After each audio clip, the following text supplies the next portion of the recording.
गुणोत्तर 7:2 आहे. वडील व मुलगा यांच्या आजच्या वयाचे गुणोत्तर किती मित्रांनो? 7:2 आहे. 7:2 आहे.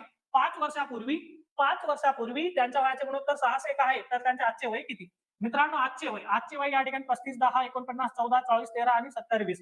मग आपण चेक करूयात मित्रांनो. 7 आणि 2 ने कुठे कुठे भाग जातोय मित्रांनो? 7 आणि 2 ने इथं भाग जातोय, इथं सुद्धा भाग जातोय. या ठिकाणी इथं 7 ने भाग जात नाही, इथं सुद्धा भाग जातोय. मग आपण चेक करूया या ठिकाणी 5 वर्षापूर्वी 6:1 म्हणजे मित्रांनो 35 मधून 5 मायनस करून टाकणार 30 येणार. 10 मधून मित्रांनो 5 मायनस करून टाकणार 5 येणार. मित्रांनो 6 ने भाग जातो का 30 ला? हो. 1 ने भाग जातो का 5 ला? हो. म्हणजे या ठिकाणी मित्रांनो उत्तर किती आहे? 35, 10. हे पण चेक करूयात. 5 मायनस केल्यानंतर किती येणार मित्रांनो या ठिकाणी? 5 मायनस केल्यानंतर 44, 44 ला 7 ने भाग जात नाही. म्हणजे पर्याय नंबर 2 सुद्धा या ठिकाणी उत्तर येणार नाही. हे लक्षात ठेवा. हे पण चेक करा. 70 मधून 5 मायनस करा 65, इथं सुद्धा 7 ने भाग जात नाही. तर पर्याय नंबर 1 या ठिकाणी बरोबर आहे. क्लिअर? आता मित्रांनो मी आणखी आपल्या पद्धतीने सॉल्व्ह करून दाखवतोय.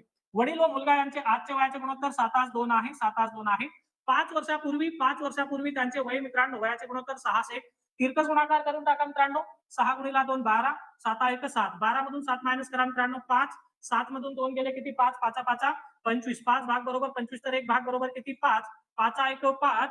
6 पंच किती मित्रांनो? 30. 30 आणि 5 हे कधीचे वय मित्रांनो वडील आणि मुलगा याचे? तर 5 वर्षापूर्वीचे. तर मित्रांनो 30 प्लस 5 किती? 35. 5 प्लस 5 किती मित्रांनो? 10. 35 आणि 10. बघा मित्रांनो 2 पद्धतीने या ठिकाणी आपण उत्तर काढून दाखवलं. क्लिअर इथपर्यंत? तुमच्या सुद्धा खूप सर्व मुलांचे या ठिकाणी उत्तर आलेले. धन्यवाद मित्रांनो. चला पुढे जाऊया. तर